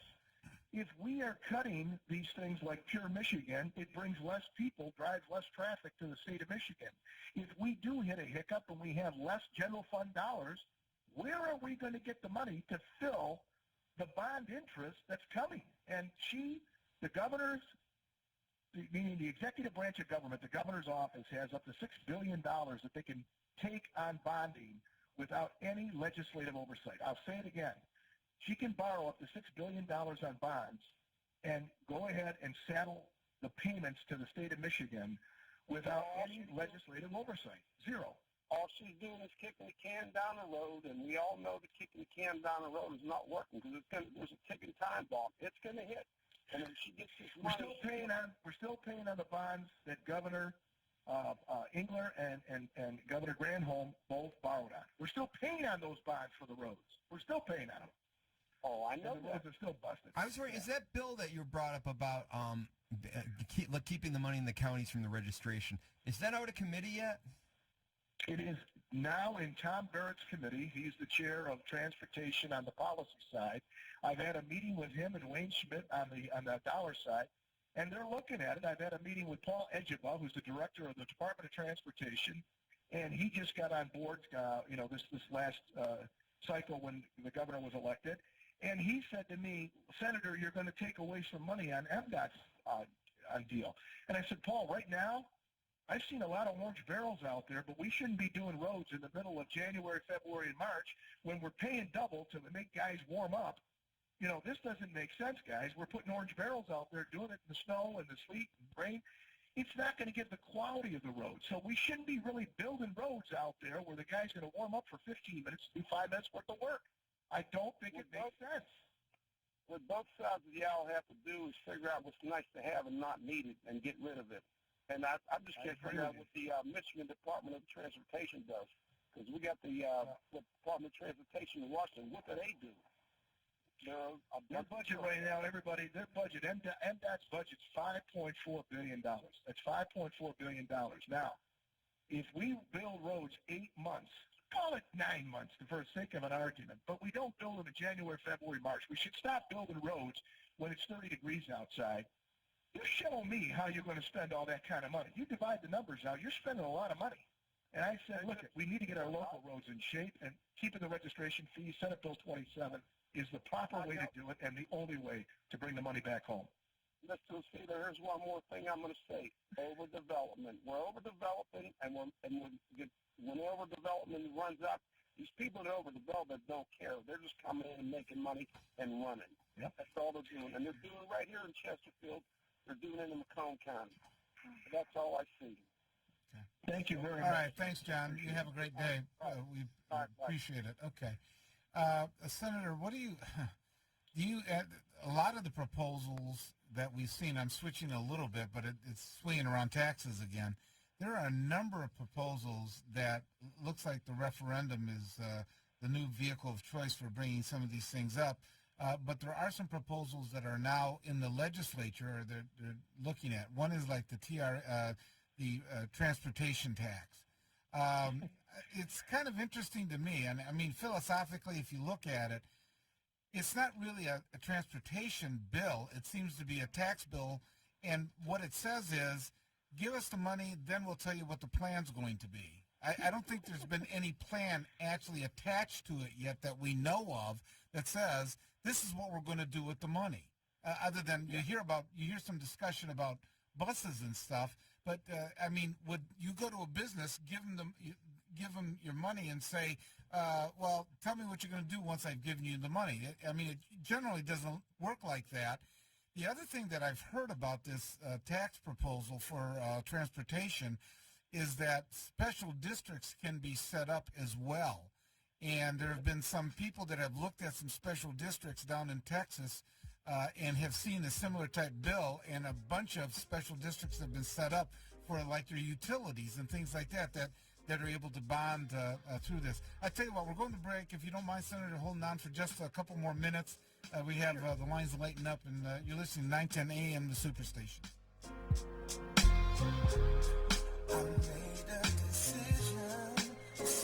We all love fried food, but the problem is all that excess oil and fat can cause you to become overweight. Well, now there's the Cook Light Aero Fryer, an amazing kitchen miracle that uses air to fry instead of oil, so you can have the same delicious flavor and crispiness of deep frying using little or no oil. Get that deep fried taste and crispiness with up to 70% fewer calories. Enjoy crispy, delicious fries with little or no oil, guilt-free onion rings, cheesy and delicious mozzarella sticks. Call now and bring the Cook Light Aero Fryer into your home, including the Cook Light Aero Fryer recipe book, the unique patented dual tray, air frying mesh basket and tongs, and stainless steel extender ring. You'll get it all for 5 easy payments of $29.95. Be one of the first 500 callers and get this 13-piece knife set, a $175 value, yours free. Try Cook Light Aero Fryer for 30 days. If you don't love it, send it back, but keep the 13-piece knife set as our gift to you. We're in the next 10 minutes and we'll include free shipping. Call now or go online to air2fry.com. That's air2fry.com.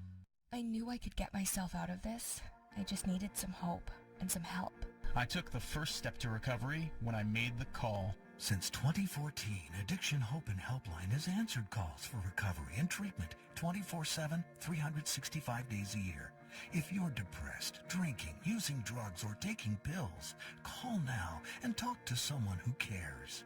I had problems just getting to sleep, drinking and using pills every night. I feel like I'm losing control. I'm afraid I'll lose my job or even my family. Most insurance covers substance abuse. You can get back on track. Call now for hope and help with proven gentle recovery programs. I never thought that I could be somebody who didn't drink and use drugs. I have something to hold on to for strength. I'm in recovery, getting the help I need.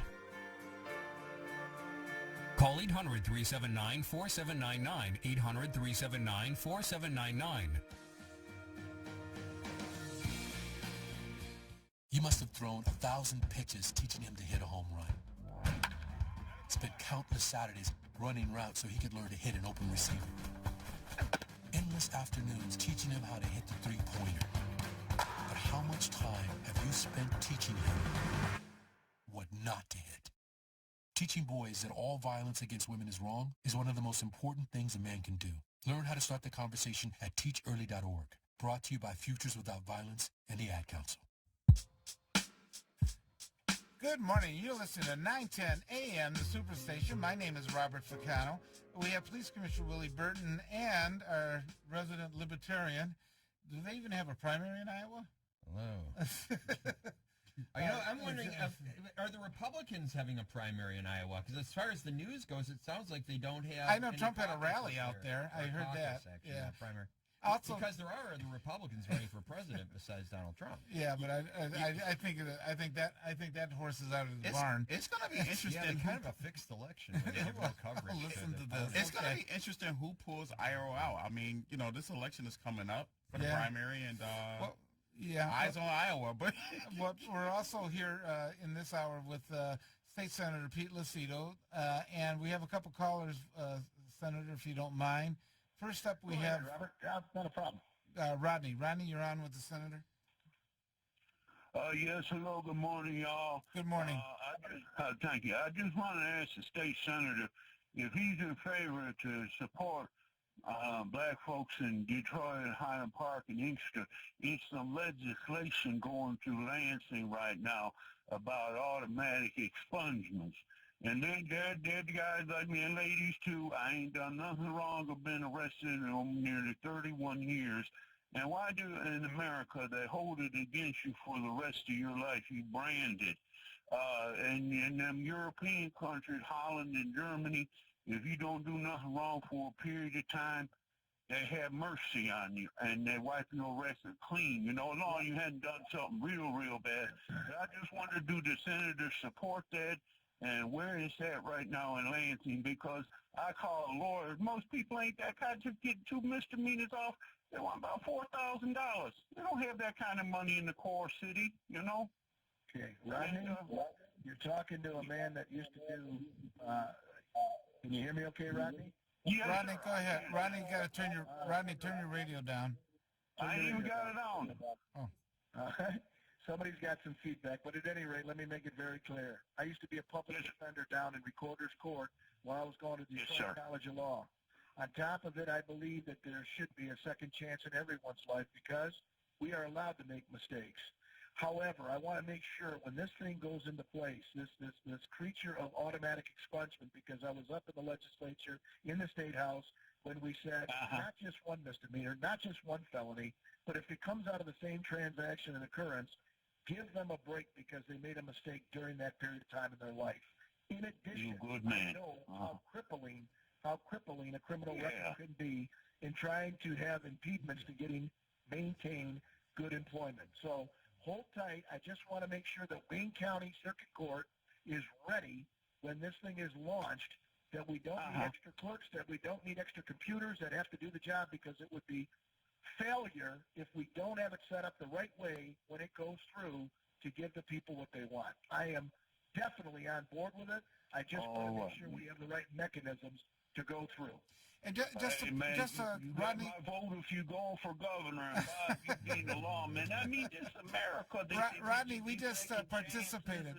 We just participated in a clinic at U of M on Friday on expungement, and there's some. I was there as an attorney, but there are some attorneys that they do this full time, and they're very good. Mary Waters put it together. They're having another one that's going to be put on. Oh, yeah, that's great. I ain't knocking that. So Rodney. 3 lawyers down there. I thank you all for that. But, see, but the issue is for most folks like myself and other, black folks in Detroit and, like I say, Highland Park, the urban areas, they got thousands of dollars to throw around. I mean, every day you need it. I know folks living off eating on $2 a day. Yeah, Rodney, I think you could go to Wayne County Legal Aid, and they should be able to help you with any type of expungement issue. At least they'll give you some background, and they'll look at it and see what the eligibility is of it for expungement. Okay, not only for myself, not me. I'm trying to speak for a lot of people, but Senator, if you run for governor, even if this don't go through, I can hear the sincerity in your heart and soul that you're going to fight for it. And I don't care if you are Republican, atheist, Catholic, a Baptist, whatever. You got my vote, man. I'll take some heat for you Republican. Rodney, keep listening to the show. Scotty Boman is going to look the number up for you for prepaid, whatever the legal services number. Yeah, we'll try to get it to you before the end of the show. Okay, thank you, gentlemen. Have a blessed you week too. ahead. Thanks. But to the listening audience this morning, you should have saw attorney Robert Ficano talking to a full room on expungements, along with other attorneys, and also the Honorable former State Representative Mary Waters with the Redemption Coalition, and also Rep. Isaac Robinson. It was a great expungement fair clinic and town hall meeting over in U of M, Dearborn.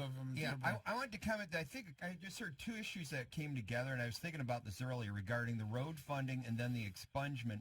Is Governor Whitmer, when she was running, promised that she would be pardoning or commuting sentences of the people that are in there right now on violating offenses that were illegal at the time, but are now legal. I think this was on the marijuana that Senator, I don't know if you might be closer to this.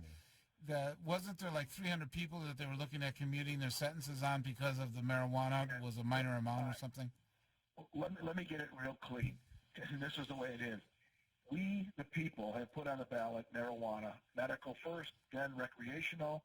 What about those that have had paraphernalia convictions and or use or possession?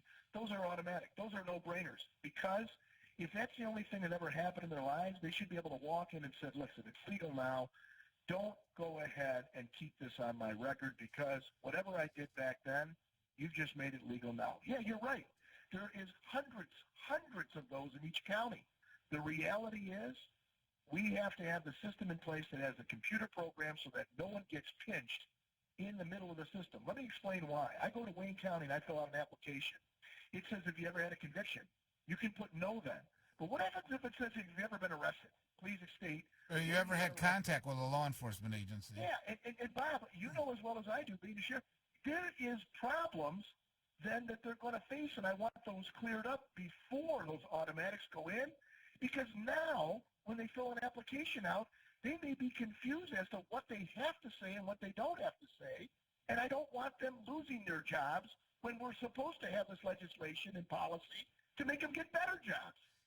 Think about it. Yeah, and one thing, and just to make it clear, on being in the field, with law enforcement, they know, they even go back, even if there's expungements, no matter what there is, they go back into your background. And many times when they're asking you the question on the application, what they're looking for is actually truth or veracity. They know whether you've had contact with a law enforcement agency, even juvenile, even though those records are supposed to be sealed and stuff. An application for a law enforcement agency, they can look at it, and they're just looking, are you willing to tell us the truth about it? And I'm going to meet with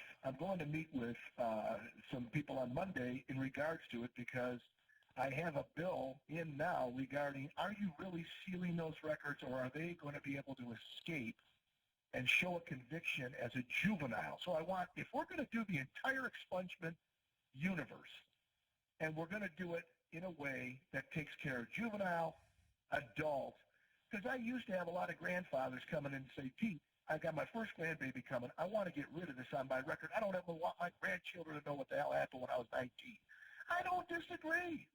We've done some great criminal justice reforms like raise the age, which we were one of the last, almost the last states. You know, there was 3 of us left that were charging 17-year-olds because we could with adult crimes. Adult felony. Yeah. Yeah, and on top of it, the civil asset forfeiture, I ran for 5 years and finally knocked that oak tree down because it didn't make sense to me. This is no different. If we are putting on the books legalization of marijuana by the way of the people's vote, and we have people that have been convicted for use, possession, delivery, these things here got to be looked at in totality and said, what is it that we're trying to accomplish as a society to make it a better life for people in this state? Period. End of story. Okay. We have a couple more callers here. Theo, you're on with the senator. Hey, happy Sunday to all of you. I heard the governor say, fix the damn work roads. I want to know who cares about the damn quality of the roads. There are roads in states on the East Coast that last a whole lot longer than any of the roads around here. You'll fix a road and 2-3 years later you're fixing the same section of the road that you fixed then. Who cares about the quality of the concrete? You don't see that airport runway falling apart every 5 minutes. I can guarantee you the airport runways are under a much different standard than the highways. Just being familiar with it. So let me take this one. What's your first name? What's your first name? Theo. I can tell you this. MDOT, Michigan Department of Transportation, has exclusive authority over the engineering, how the road is built, what ingredients are used, what aggregates are put into it, how long or how thick the aggregates must be. Anything to do with that road builder does not have discretion how the road is drained. So the print and the blueprint and the ingredients is given to the road builder, and MDOT, Michigan Department of Transportation, is the one that is supposed to watch over all of that to give us the best bang for our buck. The reality, you are spot on. The quality of the roads do not meet other standards from other states. They argue that, that we're using the right mix, the right aggregate, the right blend of how many sacks of concrete and how much we drain it and everything else. But when they do fail, we, the taxpayers, end up fitting the bill for all of this. So it shouldn't be that way. So the question is, are these people appointees or are they civil service workers? Who checks the quality? The director is an appointee. The director is an appointee, and everything comes from the top. So the reality is, if you want to talk to him, he is Paul Ejaba. He is the director of MDOT. You can ask him, where do you get your specs from? Tell me what engineers are verifying all of these things, because 696 Madison Heights, they're ripping that back up. They just poured it down. The ones that are supposed to be looking at the oversight is MDOT, and they're ripping that road back up right now, saying that the concrete was bad. How can it be bad if everybody's watching everybody? So they've done the same thing, Pete, on 96 between Detroit and Western Wayne County. I think it's been repaved like 2 or 3 times now within the past 10 years. Senator, nobody raises a complaint. Who appointed the current head of MDOT? Yeah. Senator, I know the roads are bad in the city of Detroit, and I know that, many residents in the city of Detroit has been bringing that issue forward for quite some time here in Wayne County. How bad is the roads in your county? Well, Hackle's made an issue of it. Yeah. Macomb County has Mound Road. If you remember, before we put the tar on it just to get us through a Band-Aid of 3 years, it was like Beirut Avenue. It looked like the Flintstones. I mean, it was terrible. It was so bad that the trucks wouldn't even go down it. I'm letting you know now, there's no doubt in my mind that the policies are going to be changed. Now that the governor's put all this money into it, we are going to go ahead and hold MDOT accountable. Those bills have been put in already. There's 13 of them. I will give you the bill numbers. You can go look at them. And here's why. if I am going to buy a driveway for my own personal residence and I bring the flat man worker out here and I say I need a driveway and I need to bring my car in and out every day and I need to have it pitched a certain way, I'm relying upon that driveway's expertise and I get a warranty. I get a warranty from the driveway flat worker. At the end of the day, if that thing messes up and concrete is guaranteed to crack, I understand it. But at the end of the day, if the expansion joints are cut right and they go ahead and they have the right mix, I shouldn't have roads looking like this after 4 years. There is a problem. There's no doubt about it after what we said. Therefore, maybe with new policies put into place, we're going to hold people accountable. Exactly. And here's how. Is there going to be more oversight by the legislature then, Senator? 1,000%. 1,000%. Those 13 bills are dealing with this. If we have these tickets like we do... the current MDOT director? The governor. Yep. No. The governor appoints the MDOT director. I All appointments... Which governor put the current MDOT director in? Is he current a governor? New director? Governor Whitmer. Governor Whitmer appointed Paul... The one who is there now? Correct. Paul? Yes. Okay. Well, He's a good man. Don't get me wrong, everybody. Paul's a great man. The reality is he just took over. He just took over this ship, and now he is the captain. He's in charge of all of what is going to happen with these roads and $3.5 billion that are going to it. That's what I wanted to know. Okay, thanks, Theo. Okay, Senator, we appreciate your time. We got one more caller for you, and then we'll let you go. You've been very gracious with your time here this morning. Thank Rick, you very much, Bob. Always a pleasure to hear from you and the listeners. Go ahead, caller. Go ahead, Rick. You're on with Senator Lucido.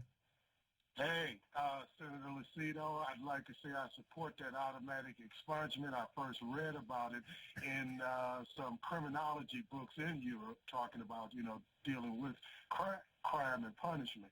I think something else to be pointed out here, too, that you're the one to, come up with this. It's kind of like a personal question.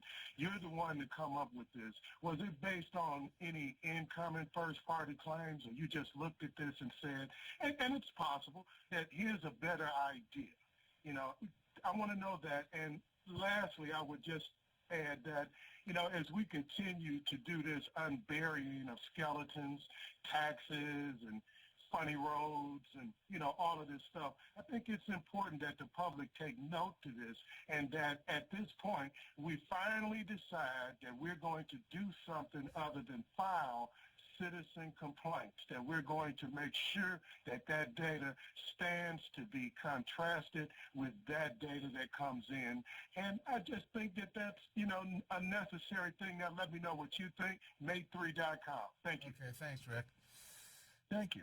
Senator, I want to express our appreciation for coming on, and I know that the agenda is going to be filled up in Lansing, so don't be a stranger. We'll probably have you on a couple more times, and especially after the determination of the fact-finding, if that's okay. Looking forward to it, Bob. Thank you for having me on. Thank you to the listeners out there, and to the commissioner, and to Scotty Boman. You guys have a great weekend, okay? Okay, you too. Thank you. You too. Thanks. Oh, wait a minute. Yes. Super Bowl Sunday, everybody, so make sure you go get a good seat in the house. Who are you going for, Senator? Well, you know what? Right now, I wish I could say Detroit, but I haven't seen them in the season. None of us have seen that in our lifetime, but okay, go ahead. I think them 49ers are going to cover. I just feel it. I don't know why, but I think the 49ers are coming through. Okay. All right, thanks. You have a great weekend. Enjoy the Super Bowl. Take care, guys. Okay, thanks. All right, in the final moments here, we have Police Commissioner Darryl Brown that is calling in and said there has been some issues concerning a $30,000 contract, I believe, that's in front of the commission. So, first of all, welcome to the show, Commissioner Brown. Commissioner? Darryl? Good morning. Good morning. Yes, welcome to the show. And you want to fill us in a little bit? I know you wanted to talk somewhat about a $30,000 contract that is being looked at by the Police Commission at this point. Yeah, but not only that, Bob. First of all, I want to chime in on two things that you were talking about. Just listening at your show, and very good subjects for conversation this morning. One, I wanted to ask if we could have the conversation about why haven't they thought about repealing or amending the law for tax foreclosures? Two, for the senator, if he's still listening, is that in 1989, and you may remember this, Bob, they tore up I-75 from downtown to 94. They brought a company over here from Germany. I think it was Hayden. And they used the same technology and material that they use on the Autobahn. We have not had a problem with that stretch of road since 1989. Why are we using that same technology on our roads here today? Probably because when the economy dipped, I'm sure the standards might have dipped, as my only guess at this point, what the state was doing. I didn't need to stick with it. I think if we spent that kind of money on our main roads, we'd have money left over to really take care of our infrastructure. But nevertheless, so sure. the money that they were putting out, and I couldn't make the meeting Thursday, was that it wasn't just the $30,000. The memo came out wanted to spend almost $60,000 to do a national search for this company. TJA. Can you tell a little bit what's the search for and what's the issue now? If you can bring us up to date. We have two vacancies. We have a vacancy of the board secretary, and we also have a vacancy for our chief financial person. And the search is going to go out for the two people with the same company. And they sent two separate bids totaling almost $60,000.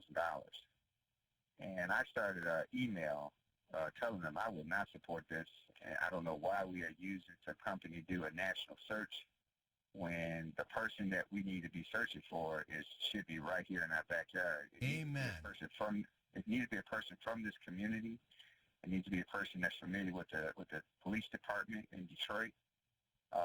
It needs to be a resident. And furthermore, the company, if we're going to spend that kind of money, why wasn't it a company considered that has a business and base set up in the city of Detroit? The other thing that didn't happen is why didn't they send out an RFP, to let companies compete for this? So these were no bid contracts? Yeah.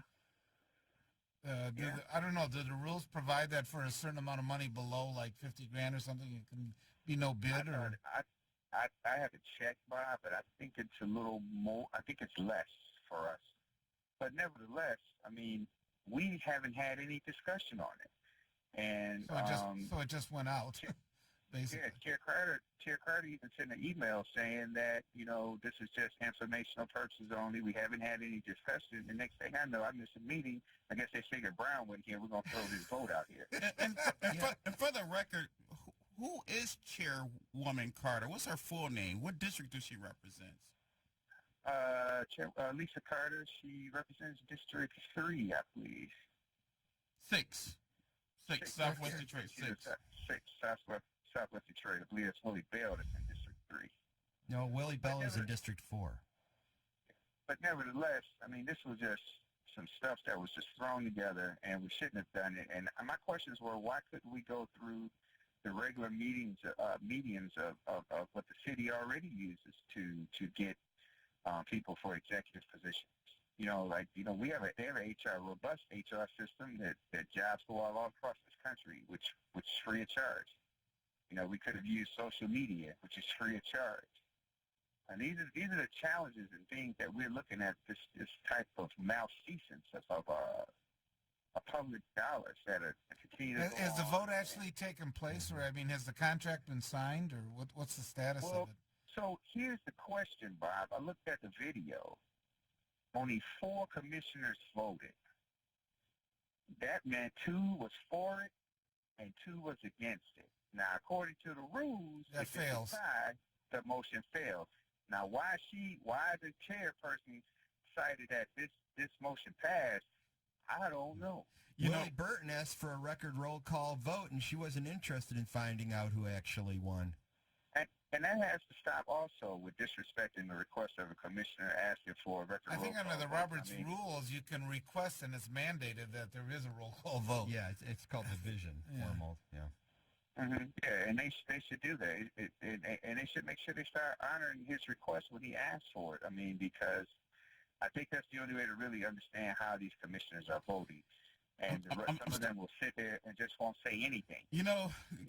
Commissioner Darryl Brown, I'm starting to feel like this is harassment coming from the chairwoman, Lisa Carter. I mean, I experienced it the whole time I've been on the board with Carter and Bell. So, I mean, I think this is part of harassment. When I make the recommendation for a division of House or record roll call vote, and she sits there and ignore me, and then she sits there and she gives this little smirk, a little smile, like, hey, it passed anyway. And, but the thing about it is I want to thank Detroiters for coming out to these meetings, for attending, raising their voices, doing public comments, and also thank the media, for weighing in on this, because something stinks. And this right now, this does not pass the smell test. What's happening with the Board of Police Commissioners giving the awarding a $30,000 contract to a former commissioner? You just settled a Freedom of Information lawsuit, haven't you? It was an Open Meetings Act lawsuit. Or Open Meetings Act, yeah. I mean, and disobeying the rules for roll call vote is another situation. Bob, it goes deeper than that, because if you listen at the way they talk, Commissioner Bell, Commissioner Carter, and they keep talking about, we met, and we met. Well, who is the we? Mm-hmm. It's not me. It's not Commissioner Burton. It's not Commissioner Davis. So are you saying that a group of you got together and made these decisions, which is still a violation of the Open Meetings Act, that you made a decision to say that this is what you're going to do? And these are the things that have to stop. I mean, and then just the stink of the favoritism that's going on here, and I don't know if it's nepotism also, because I mean, you have a former commissioner involved in this. That this just really stinks. It just really stinks, and it puts, just as we were trying to get things together, we were trying to start having some amicable conversations at these meetings and in our closed session meetings, moving along, and then it drops this. Just like, look, we just can't win. We just saw the lying and the firing board secretary Gregory Hicks for unethical reasons, for his wrongdoing and improprieties. The board cannot appear to look like that they're doing anything as far as wrongdoing. We know where you got Lisa Carter, chairwoman, former past chairperson Willie Bell, want to move a motion alone to give a former commissioner and her boyfriend, Tom Adams, a $30,000 contract. Okay, well, this is you're going to have another meeting Thursday, so you can show up and show what's going on. Commissioner Brown, I want to thank you for coming on this morning, and appreciate you updating us. I want to thank all our listeners and our guests that we've had today, which include Senator Pete Lucido. I want to thank Police Commissioner Willie Burton and Scotty Boman and Maxine for running the board. One last thing. We said we'd get the Detroit Free Legal Aid. It's 313-833-0058. And Neighborhood Legal Services, which is 1975. So try one of those numbers if you're looking about expungement. You're listening to 910 AM, the Superstation. My name's Robert Ficano. We'll be with you again next week. Go to and vent your frustrations. We always talk about our peeps, how we be everywhere when you need